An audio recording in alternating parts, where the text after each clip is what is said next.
புரிஞ்சுக்கோங்க, யாருக்காவது காசு வேணும்னா யார்கிட்டையும் கேட்காதீங்க, இந்த மலை மேல இருக்கிற எங்க ஆள்கிட்ட கேளுங்க. அவர் தான் எல்லா காசையும் வச்சிருக்கிறார். அவர்கிட்ட போனா லோனே இருக்காது. நமக்கு லோனே இருக்கக்கூடாது அப்படின்னா ஒன்றும் மா லோன் இல்லைன்னா மை லோன், 2 லோன் அவங்களே வச்சிருக்கிறாங்க.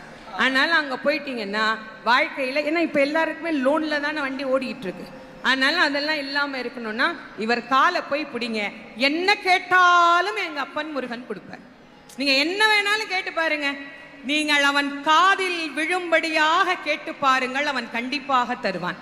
நிறைய பேர் சொல்றாங்க, நாங்களும் கேட்டுக்கிட்டு தாங்க இருக்கிறோம், எங்களுக்கு அவன் கொடுக்க மாட்டேங்கிறான் அப்படின்னா, இறைவன் வெளியிலிருந்து நாம் கொடுக்கின்ற எந்த பொருளையும் தனக்கென ஏற்றுக்கொள்வதில்லை.